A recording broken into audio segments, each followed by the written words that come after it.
राधा स्वामी जी। बाणी बाणी अज्ञात अनामी सतनाम की। गुरु प्यारी साध संगत जी, आज के सत्संग का विषय है संसार की मोह माया से बाहर कैसे निकलें, या संसार की मोह माया से कैसे बचें, या संसार की मोह माया में आलिप्त कैसे हो जाएं। तो साध संगत जी, चलिए सत्संग आरंभ करते हैं। गुरुजीएफ अपने शिष्य को कहता था कि तुम संसार में तब तक ना जाग सकोगे, संसार की मोह माया से तब तक ना उठ सकोगे जब तक सपने में ना जाग जाओ। उसने बड़े अद्भुत अनूठे मार्ग खोजे थे सपने में जागने के, जिसको जागृत अवस्था भी कहा जाता है। मैं तुमसे भी कहना चाहूँगा, वे मार्ग सच हैं और बड़े काम के हैं। अगर तुम सपने में जागना सीख जाओ तो एक दिन तुम भी अचानक पाओगे कि जागना भी एक बड़ा सपना है और कुछ भी नहीं। जब तक सपने में तादात्म्य नहीं टूटता, तब तक इस बड़े सपने में तो कैसे टूटेगा, बहुत मुश्किल है। इसलिए हिंदू इसको माया कहते हैं, इस बड़े सपने को माया कहते हैं। माया यानी सपना, इल्यूजन। दिखाई पड़ता है परंतु है नहीं। जैसे दिखाई पड़ता है, कम से कम वैसा तो है नहीं है, और जैसा है वैसा तुम्हें नहीं दिखाई पड़ता, सिर्फ संत पुरुषों को दिखाई पड़ता है। तुम्हें तो जो दिखाई पड़ता है वह तुम्हारी वासनाओं के पर्दों में झिलकर झिन आते हैं, छन छन कर आती हैं। तुम्हारी इच्छाएं, कामनाएं, उन्हीं का रूप तुम्हें इस संसार में दिखाई पड़ता है। यह संसार तुम सबके लिए तो एक पर्दा है जिस पर तुम अपने सपने दौड़ाते हो। चलचित्र की तरह सपने दौड़ाते रहते हो, एक सिनेमा थिएटर की तरह। जिस दिन तुम्हारे भीतर चलचित्र की तरह सपने नहीं उठते, पर्दा खाली रह जाता है, उस पर्दे का नाम ब्रह्म भाव है। तब वृक्ष में वृक्ष नहीं दिखाई पड़ता, स्त्री में स्त्री नहीं दिखाई पड़ती, पत्थर में पत्थर नहीं दिखाई पड़ता। पत्थर में, स्त्री में, वृक्ष में, सभी में परमात्मा दिखाई पड़ता है। तब खो गई तस्वीरें, कोरा पर्दा रह गया, पर्दा खुल गया। उस कोरे पर्दे का नाम ब्रह्म है। लेकिन अभी तो कैसे जागोगे? ये सपना तो बड़ा मजबूत है। रात जो सपना देखते हो, जीना बहुत कमज़ोर, उसमें भी नहीं जाग पाते, तो इतने बड़े सपने में कैसे जागोगे? गुरुजीएफ कहता था, पहले रात के सपने में जागना शुरू करो। रोज़ रात सोते वक्त स्मरण रखकर सो कि जब सपना आएगा तो मुझे याद रहेगी कि यह सपना है। एक दो दिन में याद नहीं रहेगी, कम से कम 3 से 6 महीने लग जाएंगे। सतत अगर रोज रात सोने वक्त एक ही ख्याल रखकर सोए कि जब सपना मुझे आए तो मुझे याद रहे कि मैं दृष्टा हूँ, मैं सिर्फ ये सपना देखने वाला हूँ और ये केवल सपना है, तो किसी दिन ये घटना घटती है।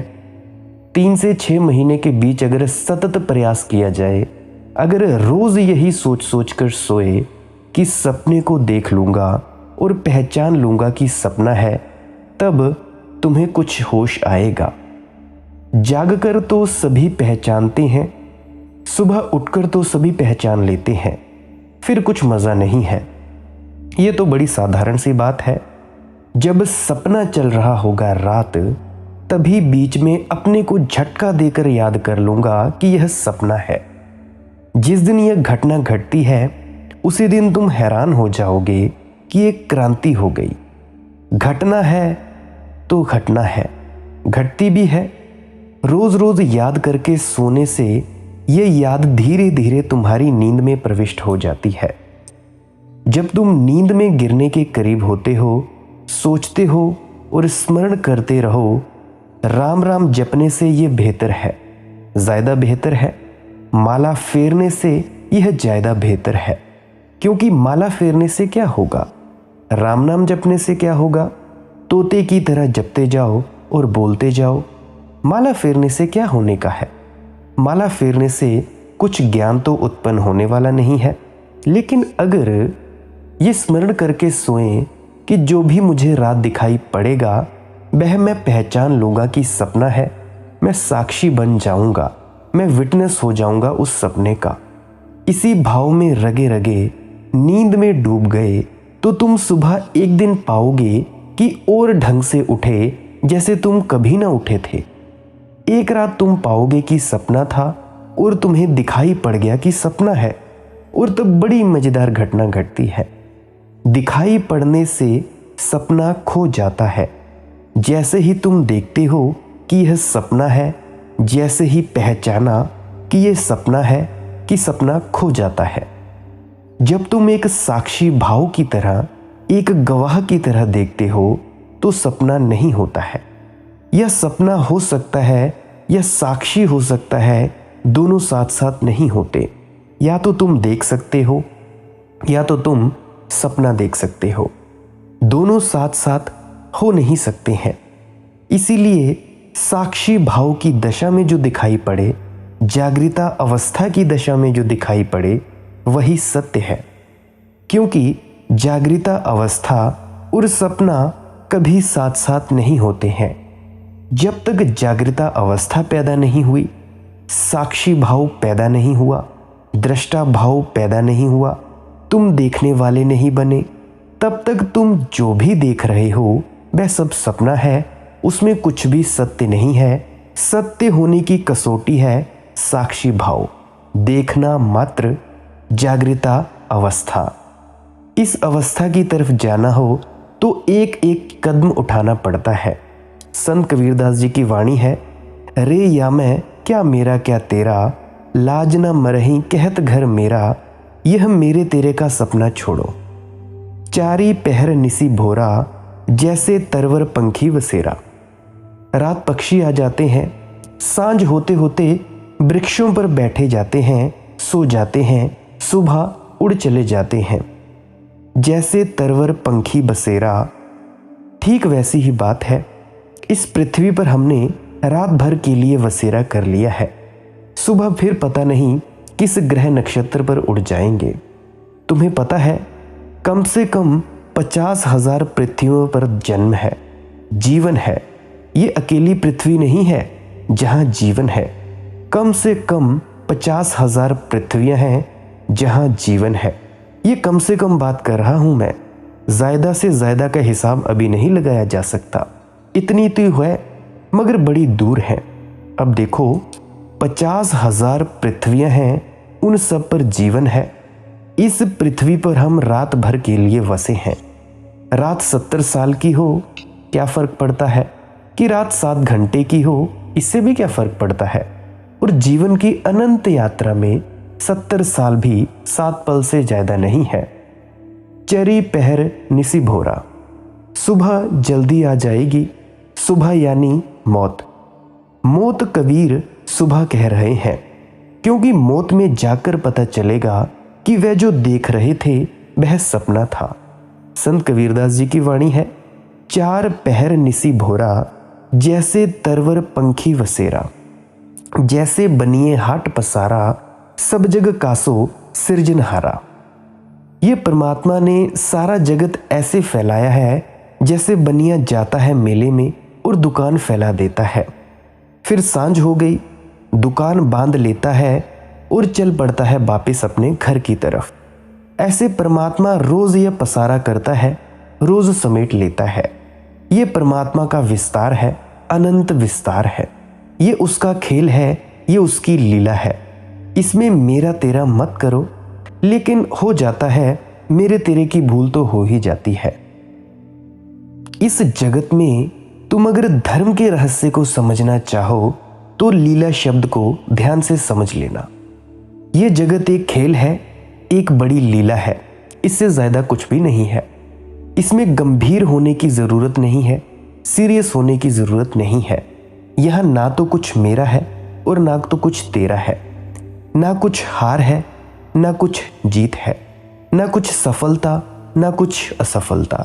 सब मन की ही धारणाएं हैं, संत कबीर कहते हैं, चारी पहर निसी भोरा, जैसे तरवर पंखी वसेरा, जैसे बनिए हाट पसारा, सब जग का जो सिरजनहारा। ये ले जारे वे ले गाड़े, इन दुखियन दो घड़ छाड़े, कहत कबीर सुनू ले भाई, कहत कबीर सुनू ले लोई, हम तुम बिनसी रहेगा सोई। ये अपनी पत्नी लोई को संबोधित करते कहे गए वचन है संत कबीर के। पत्नियों का बहुत लगाव होता है मेरे तेरे से, इसीलिए पुरुषों से ज्यादा होता है। पत्नियों का बड़ा ममत्व होता है मेरे तेरे में, पत्नियों को बड़ी ईर्ष्या होती है मेरे तेरे में। इस फर्क को थोड़ा समझ लेना, ध्यान से सुनना। पुरुषों को रस होता है मैं में, और पत्नियों को रस होता है, स्त्रियों को रस होता है मेरे में।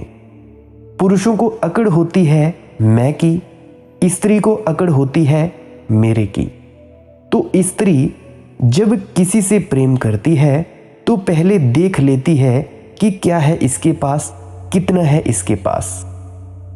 एक पिता ने अपने बेटे से कहा, उसने कहा कि तू जिस लड़की के साथ घूम रहा है वह इस गांव की सबसे बदशक्ल लड़की है, उससे तू बच, कोई और नहीं तुझे मिलती। उसके बेटे ने कहा, पिताजी अपने पास जो सड़ियल फोर्ड गाड़ी है 2930 की, उसको देखते हुए इस लड़की के सिवाय और कोई लड़की मुझसे राजी भी नहीं हो सकती है।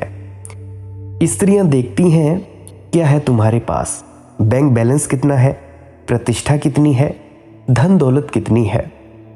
स्त्री का रस मेरे में है, पुरुष का रस मैं में है। पुरुष देखता है स्त्री कितनी सुंदर है, साथ लेकर घूमूंगा तो सारे लोगों की ईर्ष्या को जगा पाऊंगा कि नहीं, लोग देखेंगे तो जल भुनकर रह जाएंगे कि नहीं, कहेंगे कि हाँ कोई स्त्री है तो इसके पास। लोग अपनी स्त्रियों को ऐसे ही लेकर तमाशा बनाए रखे हैं। पुरुष चाहे कुछ भी ना पहने, आमतौर से नहीं पहनता, न हीरे की अंगूठी, न कुछ हार, न कुछ, लेकिन अपनी स्त्री को सजाए रहता है। वही स्त्री को दिखाता फिरता है कि देखो मेरी स्त्री के पास कितना है, उसकी स्त्री के पास है, उससे उसके मैं को रस है, मैंने दिया है, मैं का मजा है। स्त्री को मैं का उतना रस नहीं है जितना मेरे का रस है। कितनी साड़ियां उसके पास हैं, कितने गहने उसके पास हैं, वही उसका हिसाब किताब है। स्त्री पुरुष के मन में इतना सा फर्क है। हालांकि दोनों एक ही सिक्के के दो पहलू हैं। मेरे से मैं बनता है, मैं से मेरा बनता है। लेकिन यह वचन संत कबीर ने अपनी पत्नी को संबोधित करके कहे थे। यह बात प्रासंगिक रूप से याद रखनी जरूरी है। कहत कबीर सुनो रे लोई, लोई उनकी पत्नी का नाम था। हम तुम बिनसी रहेगा सोई, जब हम और तुम दोनों विनष्ट हो जाएंगे तब जो शेष रह जाएगा वही है, वही सत्य है। जहां मैं और तू विदा हो जाते हैं तब जो शेष रह जाता है वही सत्य है। हम तुम बिनसी रहेगा सोई। मौत आएगी, मुझे भी डुबा देगी और तुझे भी डुबा देगी। फिर हम में जो अनडूबा रह जाएगा वही होगा सत्य। सब छीन लेगी मौत, फिर भी हम में कुछ शेष रह जाएगा। हमें कुछ अविनाशी तत्व है, हमें कुछ अनंत तत्व है, वही रह जाएगा, बाकी सब तो चला जाएगा। कोई सूरज की किरण हम में है, वह बचेगी, बाकी सब तो गिर जाएगा। फिर बाकी गिर जाने का तुम क्या करते हो, कुछ फर्क नहीं पड़ता।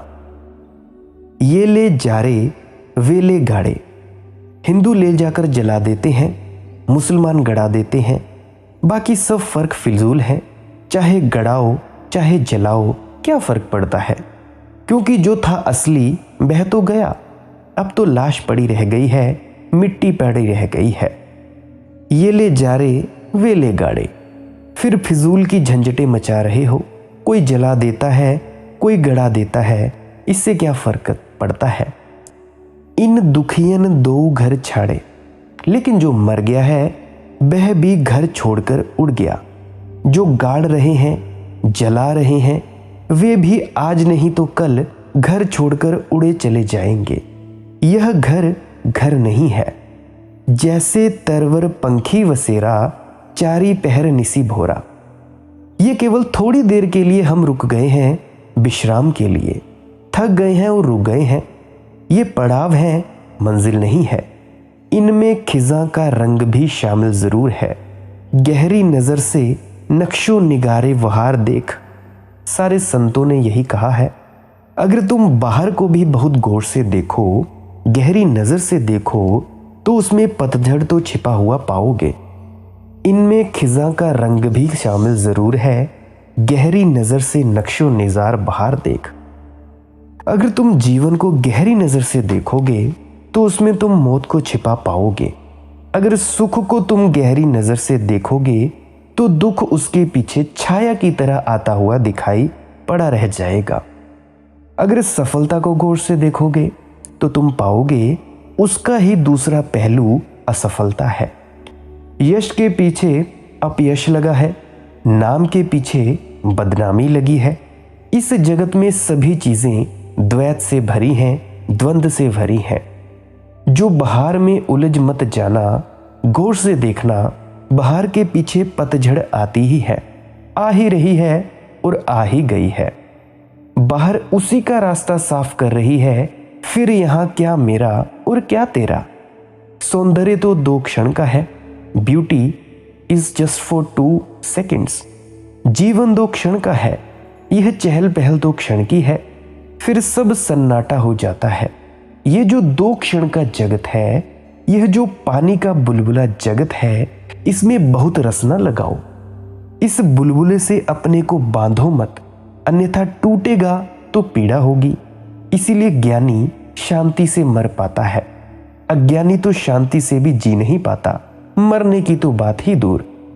ज्ञानी शांति से मर पाता है क्योंकि उसने जीवन में ही मृत्यु को छिपे देख लिया था।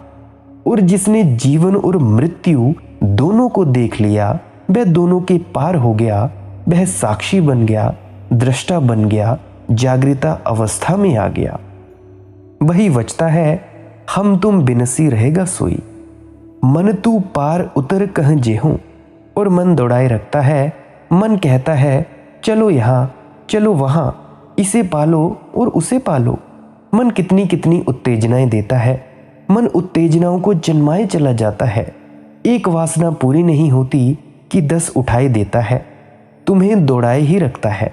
कभी ऐसा क्षण नहीं आने देता कि तुम थोड़ी देर आराम कर लो, कि थोड़ी देर विश्राम में बैठ जाओ। मन कहता है अभी कहाँ आराम का क्षण, अभी तो इतना पाने को पड़ा है, थोड़ा और दौड़ लो। मन तू पार उतर कह जेहूं। संत कबीर कहते हैं, मन तू जाना कहाँ चाहता है और जाएगा भी कहाँ। फिर बड़े मज़े की बात है, ये संबंध है इस संसार में। मन तो दौड़ता ही है, फिर एक दिन संसार से थक जाता है। संसार में तो परमात्मा में दौड़ने लगता है, लेकिन दौड़ जारी रहती है। कुछ लोग धन कमा रहे हैं, जब ऊब जाते हैं, ऊब ही जाएंगे। अगर ज़रा भी बुद्धि होगी तो ऊब जाएंगे, बोर हो जाएंगे। सिर्फ बुद्ध ही जिंदगी भर धन कमाते रह सकते हैं। जिसमें थोड़ी भी समझ है, वह एक ना एक दिन देख लेगा इन चांदी के ठीकरों में क्या रखा है। अब तो चांदी के भी नहीं है, इन ठीकरों में क्या है। लेकिन तब मन नई दौड़े दौड़ना शुरू कर देता है। मन कहता है ठीक है, इनमें नहीं है, कोई बात नहीं, पुण्य के सिक्के कमाओ। अभी दुकान बनाई, अब धर्मशाला बनाओ। अब दुकान बनाई, अब मंदिर बना दो। अब पुण्य के ठीकरे कमाओ। अब परमात्मा की उस दुनिया में जाना है, वहाँ की तैयारी करो। स्वर्ग में अच्छी जगह मिले, परमात्मा के ठीक मकान की बगल में स्थान मिले, अब कुछ उसका इंतज़ार कर लो। यहाँ का तो देख लिया, व्यर्थ है, अब वहाँ की संभाल करो। वहाँ पे प्रॉपर्टी अपने नाम करवाओ। तुम्हारे तथाकथित साधु सन्यासी तुम्हें यही समझाते हैं कि यहाँ कुछ नहीं रखा है, अब वहाँ की संभालो जैसे वहाँ रखा है। संत कबीर कहते हैं, ना यहाँ रखा है ना वहाँ रखा है, ये तो दौड़ने के ही ढंग हैं। ना यहाँ मिला ना वहाँ मिलेगा, ये तो मन की वासना की तरकीबें हैं। वह नई वासना उठा देता है, पुरानी थक गई, वह कहता है कोई हर्जा नहीं, यह नई लो। वह नए संस्करण निकाल देता है वासना के। मन तू पार उतर कह जेहूं, संत कबीर कहते हैं, ना तो यहाँ ना तो वहां, तू जाएगा कहाँ मन, पार उतर कर कहाँ जाना चाहता है। ये दौड़ धूप किस लिए है, आगे पंथी पंथ ना कोई पंथी है ना कोई पंथ है, कूच मुकाम ना पहो, ना तो कोई यात्रा का प्रारंभ है और ना तो कोई यात्रा अंत है। दौड़ते रहो और दौड़ते रहो, ना तो वहाँ कोई जल है ना तो वहाँ कोई नाव है, ना कोई खेवट है और ना नाव में रस्सी बांधकर कोई खींचने वाला है, ना तो वहाँ धरती है ना आकाश है और ना ही समय, वहाँ ना काल है ना क्षेत्र है। धरनी गगन कल्प कछु नाही, ना कछु वार ना पारा, और ना कोई आर पार है इस अस्तित्व का। तू जाएगा कहाँ भाई, तू जाना कहाँ चाहता है। दूसरा किनारा है ही नहीं, क्योंकि इस जगत की कोई सीमा नहीं है। तू चलता रहेगा और सदा आगे आकाश दिखाई पड़ता रहेगा। मैंने देखे हैं अनंत आकाश, बहुत सी पृथ्वियाँ ही देखी, अनंत ब्रह्मांड देखा, पर कहीं भी अंत नहीं पाया और ना ही शुरुआत पाई, क्योंकि अंत यहाँ कहीं आता नहीं। किसी भी चीज़ का तुमने अंत आते देखा क्या? रुपए कमाओ, 1000 हो, लाख हो, करोड़ों हो, अंत आते देखा क्या तुमने? करोड़ आ जाते हो मगर अंत तो नहीं आता। संख्या का फैलाव आगे मौजूद है। इस पद पर हो जाओ, उस पद पर हो जाओ, अंत आता है क्या? किसी पद पर हो जाओ, अंत नहीं आता। आगे कुछ कायम ही बना रहता है। और फिर एक ही वासना होती तो भी ठीक था। वासनाएं अनेक हैं। तुम एक चीज में आगे हो जाते हो तो दूसरी चीजों में पीछे हो। नेपोलियन की ऊंचाई कम थी, इससे वह बड़ा तकलीफ पाता था। सम्राट हो गया, बड़ा शक्तिशाली सम्राट। दुनिया में 10-5 नाम ही उसके मुकाबले खड़े हो सकते हैं, लेकिन यह पीड़ा हमेशा उसे पकड़ती रही। जब भी रास्ते पर किसी 6 फीट के आदमी को देखता, एकदम घबरा जाता, एकदम आंख बचा लेता। उसे बड़ी पीड़ा होती इस बात की कि मैं केवल 5 फीट 2 इंच, कोई भी उसे झेंपा देता। उसके सिपाही लंबे थे और उसके पहरेदार लंबे थे। एक दिन घड़ी लगा रहा था ठीक जगह पर, लेकिन हाथ उसका पहुंच नहीं रहा था।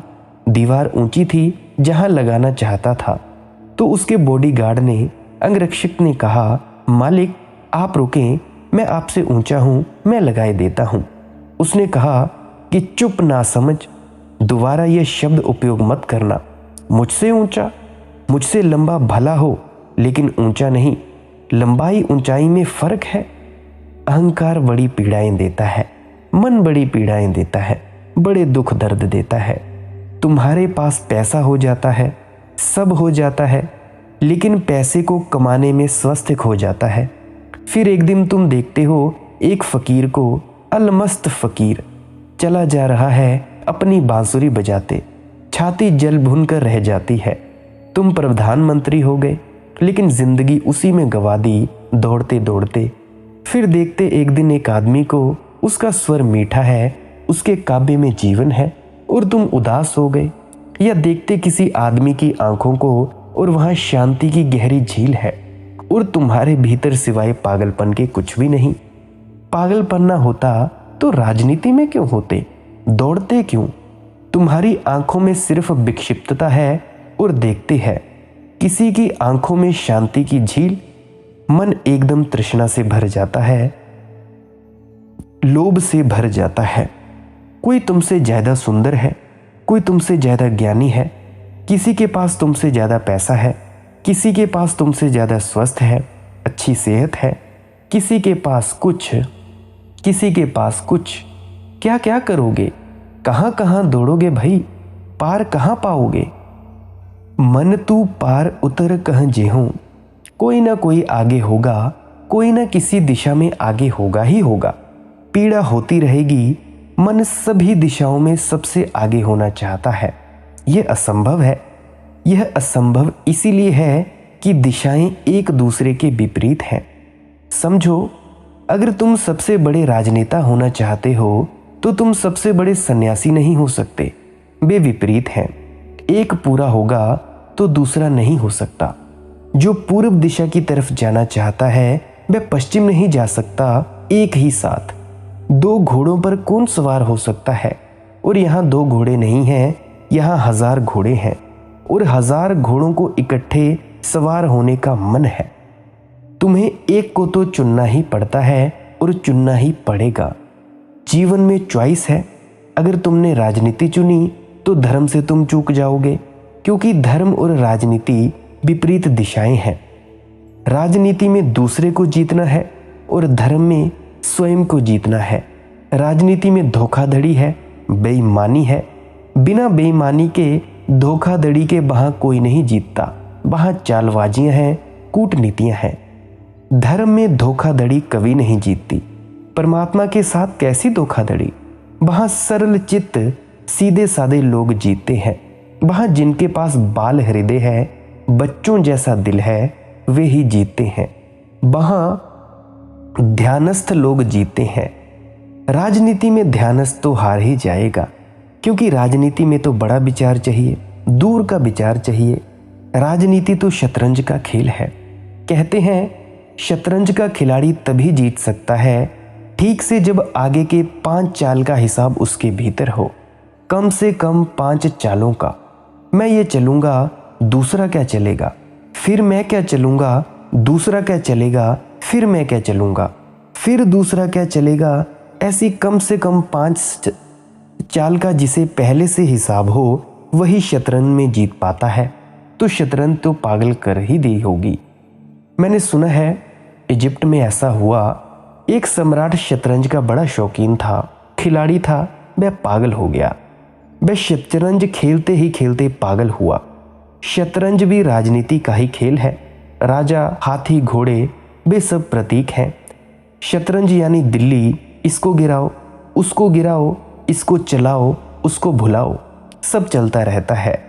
राम आए, राम गए, ये चलता रहता है। इधर आए, उधर गए, इस पार्टी से उस पार्टी में खिसक गए, ये सब चलता रहता है। अपना घोड़ा दूसरे का हो गया, वह दूसरा उस पर सवार हो गया। ये उठा पटक का सारा खेल है। तो सम्राट बड़ा शौकीन था। जिंदगी भर तो युद्धों में उलझा रहा, अब बूढ़ा हो गया था। युद्धों में जाने की सामर्थ्य न थी, तो वह शतरंज खेलता था और फिर पागल हो गया। मनोचिकित्सकों ने कहा कि कोई इलाज नहीं है इसका। इलाज एक ही है कि कोई इसके साथ शतरंज खेलता रहे। कौन उसके साथ शतरंज खेले? पागल आदमी के साथ। एक तो सम्राट और फिर पागल, तो करेला और नीम चढ़ा। ये तो सम्राट, इसके साथ वैसे ही लोग खेलने से डरते थे, क्योंकि वह कभी भी तलवार निकाल ले या फांसी लगवा दे। अगर ना जीते तो मुसीबत में डाल दे।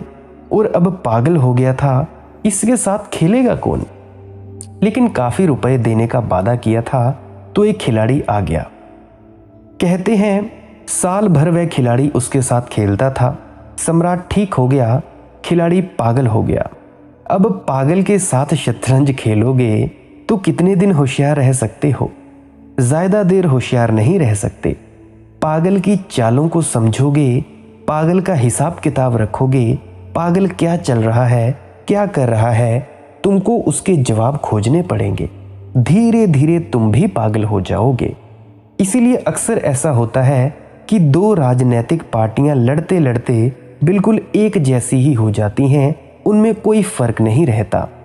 अभी तुम देखते हो जनता पार्टी में कांग्रेस से कोई फर्क नहीं है, ज्यादा हो नहीं सकता। एक दूसरे से लड़ते लड़ते, एक दूसरे की चाल सीखते सीखते बात एक जैसी हो जाती है। वही हालत अमेरिका में है, वही हालत इंग्लैंड में है। 2 विरोधी पार्टियां होती हैं, मगर उनमें भेद कुछ नहीं रह जाता। कोई नीति का भेद नहीं है, कोई लक्ष्य का भेद नहीं है। इतना ही भेद होता है कि हम ताकत में हैं कि तुम ताकत में हो, बस इतना ही भेद होता है। और जनता को धोखा खाने में आसानी रहती है। 2 पार्टियां रहती हैं तो जनता को सुविधा रहती है। एक आदमी को कंधे पर बिठाए बिठाए 5 साल में थक गए, कहा कि देवी उतरो, अब भाई को बिठाएंगे। 5 साल में भाई से थक जाओगे, फिर भाई को उतार देना, जनता को मूड बने रहने में कोई सुविधा मिलती है, अच्छे से मिलती है, उनकी अपनी मूर्खताएं पूरी करने से। जो दो राजनीतिक पार्टियों की व्यवस्था है वह जनता को मूड बनाए रखने का उपाय है। उसमें भी थक गए तो 5 साल, और जनता की स्मृति बड़ी कमज़ोर है। अगर 5 साल जनता पार्टी सत्ता में रह गई तो जीत नहीं सकेगी। अभी भी चुनाव लड़े तो उतनी बड़ी जीत नहीं होगी जितनी 5 महीने पहले हुई थी। जनता थकने लगी, 5 साल में थक जाएगी। जनता पार्टी की सारी बुराइयां दिखाई पड़ने लगेंगी और कांग्रेस की सारी बुराइयां 5 साल में भूल जाएंगी। स्मृति बड़ी कमज़ोर है जनता की। तब तक कांग्रेस का फिर सितारा चमकने लगेगा। ये राजनीतिज्ञों की मिलीजुली भगत है, ये सब षड्यंत्र है। ये दुश्मन नहीं होते एक दूसरे से, गौर से समझना। ये दोनों ही मिलकर जनता के दुश्मन हैं। इनका दोनों का काम जनता का शोषण करना है। जिससे तुम लड़ते हो उस जैसा हो जाओगे। धीरे धीरे तुम्हारा रंग ढंग, तुम्हारी व्यवस्था, तुम्हारी शैली उस जैसी हो जाएगी जिससे तुम लड़ते हो। जो आदमी धन ही धन के लिए दौड़ता रहता है और धन ही पाने में युद्ध में रहता है, तुमने कभी ख्याल किया? उसके चेहरे पर घिसे पिटे रुपए जैसा भाव आ जाता है। गंदे नोट जैसी शक्ल हो जाती है उसकी। कई हाथों में चलते चलते नोट गंदा हो ही जाता है, दाग लग जाते हैं, वैसी उसकी शक्ल हो जाती है। रुपए में जैसी घिनौनी सी चमक आ जाती है, चलते चलते चलते ऐसे ही उसकी शक्ल हो जाती है। जो आदमी जो करेगा स्वभावतः वैसा ही हो जाएगा। कामी की आंख में वासना की गंदगी दिखाई पड़ने लगती है। प्रार्थना करने वाली की आंख में परमात्मा की झलक आने लगती है। और यहाँ इतनी चीज़ें हैं पाने को कि आदमी इधर दौड़ता है, फिर सोचता है उधर भी दौड़ लूँ, फिर सोचता है इधर भी दौड़ लूँ। यहाँ 1000 रास्ते हैं। यह चौराहा 1000 रास्तों का चौराहा है। इसमें यहाँ जाऊँ वहाँ जाऊँ, पगलाया जाता है आदमी। संत कबीर कहते हैं, मन तू पार उतर कह जेहूँ। जाएगा कहाँ तू भाई, जाने को है कहाँ, मंजिल कहाँ है, ना कोई मुकाम है आगे। चलता जाएगा, थकेगा, हारेगा, नई नई वासनाएं खोज लेगा, मगर कभी कोई मुकाम पर नहीं पहुंचेगा। मन की मानकर कोई कभी सिद्धि को नहीं पहुंचा। उस जगह नहीं पहुंचा जहां सब आनंद हो जाए। उस जगह नहीं पहुंचा जहां आगे चलने का कोई उपाय न रह जाए। मुकाम का अर्थ है ऐसी जगह जिसके आगे फिर और कोई जगह जाने को ना बची। आ गए अपने घर, पहुंच गए जहां पहुंचना था, फिर विश्राम है, उसी को हम मोक्ष कहते हैं, सचखंड के वासी कहते हैं। और मन भागदौड़ करता है, लेकिन मन तो बदलता नहीं है। मन वही का वही है। यहाँ जाएं वहाँ जाएं, मन तो वही का वही है। कितना ही जुनूमा है मौसम। मधुशाला खोदी हो परमात्मा ने, सब तरफ बसंत छाया हो, फूल खिले हों, सब तरफ मस्ती हो, फिर भी कितना ही जुनूजा हो। मौसम कब काग गजल ख्वां होते हैं, कौवे कब मीठे गीत गा सकते हैं। तुमने कहानी सुनी होगी। एक कौवा उड़ा जा रहा था। कोयल ने उसने पूछा कि चाचा कहाँ जा रहे हो। कौवे ने कहा कि पूर्व की तरफ जा रहा हूँ, क्योंकि यहाँ के लोग मेरे गीतों को पसंद नहीं करते हैं। कोयल ने कहा, चाचा पूर्व के लोग भी पसंद नहीं करेंगे। खराबी पूर्व और पश्चिम में नहीं है, आपके गीत ही ऐसे अनूठे हैं। ये मन जो है यहाँ दुखी है, वहाँ भी दुखी है। इस मन का ढंग दुख है। ये मन दुख पैदा करता है। तुम्हारे पास 1000 रुपए हैं, तुम दुखी हो। 10,000 होंगे तो 10 गुने दुखी हो जाओगे बस, और कुछ भी नहीं होगा। तुम्हारी क्षमता दुख की 10 गुनी हो जाएगी। मन तो यही का यही है। करोड़ हो जाएंगे तो और दुखी हो जाओगे। ये आकस्मिक नहीं है कि अमेरिका में सर्वाधिक दुखी हैं। ये आकस्मिक नहीं है कि जितना धन बढ़ता है उतना उसके साथ दुख बढ़ता जाता है। होना तो नहीं चाहिए, गणित के बाहर है ये बात, तर्क के विपरीत है। सुख बढ़ना चाहिए धन के साथ, लेकिन धन के साथ दुख बढ़ता है, क्योंकि मन तो वही का वही है। मन वही है और धन मिल जाने से मन को बल मिल जाता है। मन का आधार वही है। यही समझो कि कौवे को लाउड स्पीकर मिल गया। गीत तो वही का वही है, लेकिन अब 1000 गुना होकर फैलने लगा। एक आदमी को लॉटरी निकली। गरीब आदमी था, दर्जी था। रूसी कहानी है। लॉटरी मिली 1 लाख रुपए की। भरोसा ही नहीं आया उसे। वह तो आदतवश हर महीने 1 रुपए की टिकट खरीद लेता था। ऐसा कोई 20 साल से कर रहा था। पुरानी कहानी है। ना कभी मिली थी, ना मिलने की कोई आशा थी। आदत थी, एक शौक था। 1 रुपए में कुछ जाता भी नहीं था। मिल गई तो मिल गई, नहीं मिली तो कुछ भी नहीं। अब तो कुछ आशा भी छोड़ दी थी। 20 साल बहुत आशा की, फिर धीरे धीरे आदत में शुमार हो गया था कि 1 तारीख को जाकर 1 टिकट खरीद लेता था, मगर मिल गई।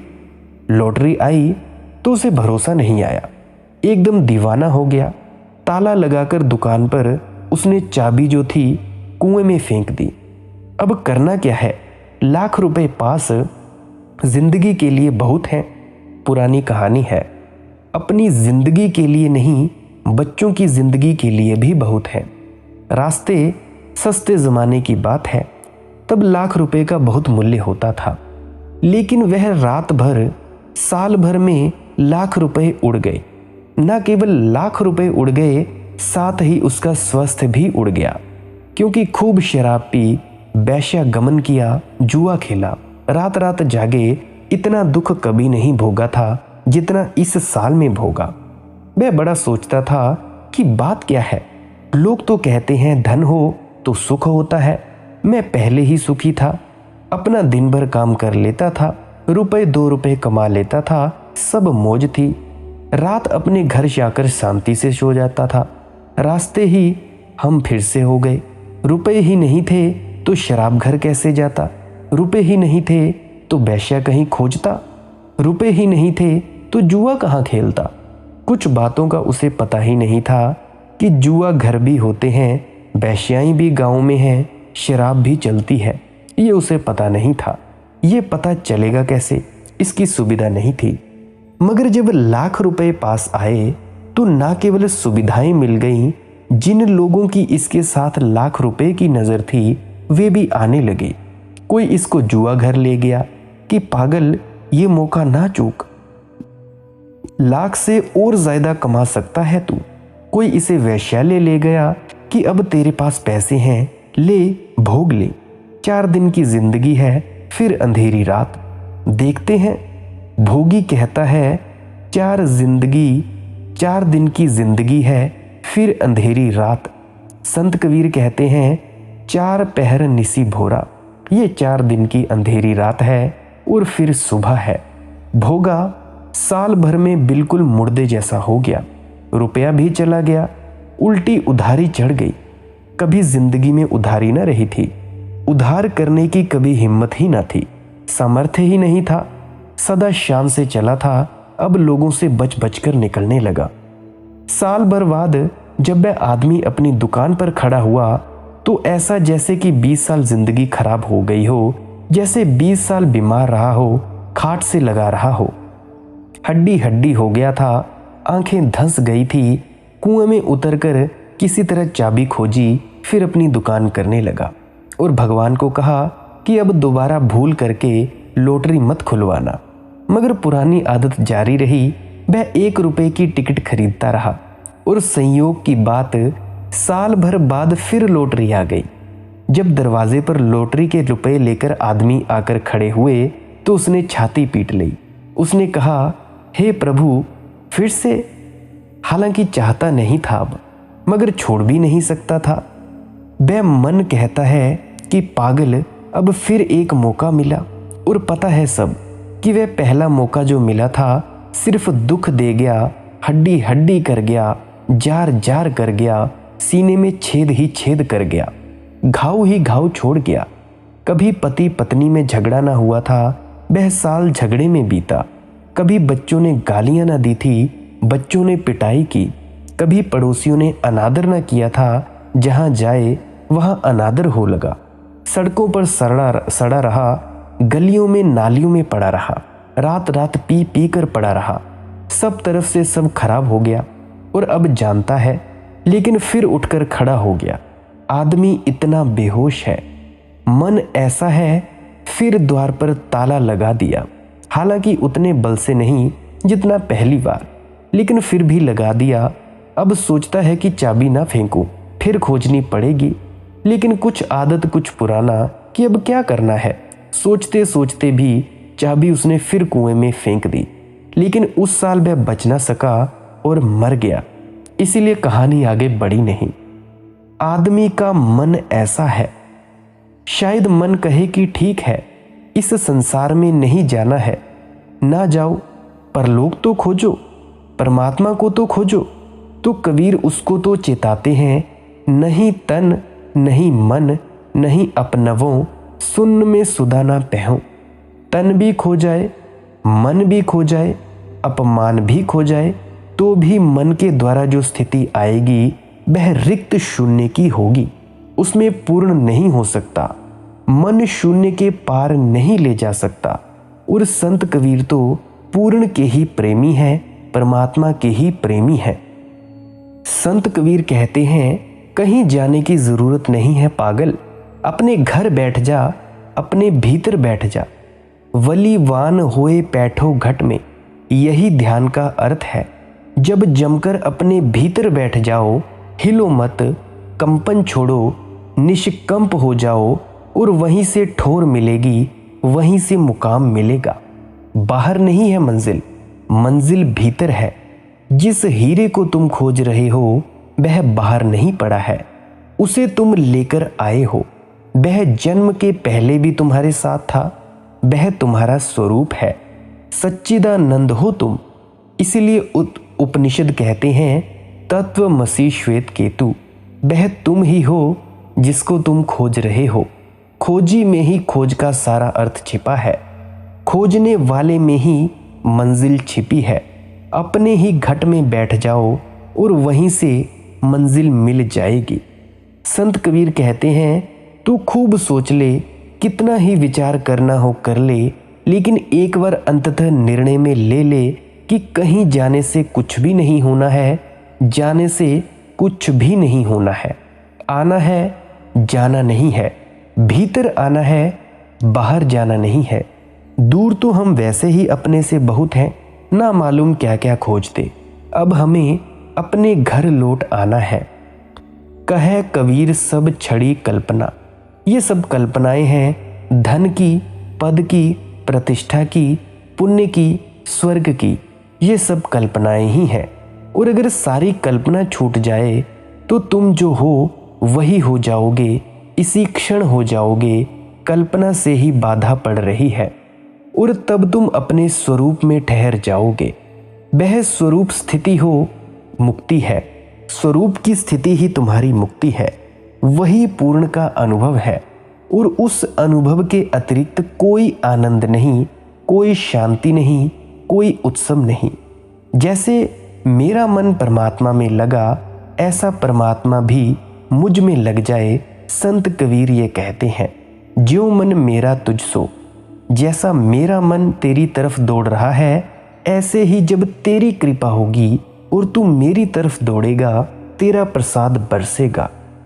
मैं तो तुझे चाह रहा हूँ, मैं तो तुझे पुकार रहा हूँ। मेरी तो एक ही प्रार्थना है कि तू मिल जाए, लेकिन तेरे बिना प्रसाद के ना होगा। मेरा प्रयास और तेरा प्रसाद जब दोनों मिलेंगे तब ही मिलन होगा। इसीलिए गुरु प्यारी साध संगत जी, हमें पुकार करते रहना चाहिए, भजन सिमरन करते रहना चाहिए। हमारा ये छोटा सा प्रयास है और क्या पता कब परमात्मा का बुलावा आ जाए और तुम्हें अपने ही भीतर खींच ले। आज का सत्संग यहीं समाप्त होता है। अगर आपका कोई प्रश्न है तो कमेंट सेक्शन में पूछें, टेलीग्राम पे पूछें, फेसबुक पे पूछें, इंस्टाग्राम पे पूछें। टेलीग्राम, फेसबुक और इंस्टाग्राम पे मेरा हैंडल है माली की मौज सत्संग। फॉलो भी कर सकते हैं अगर करना हो, बाकी प्रश्न तो पूछ ही सकते हैं।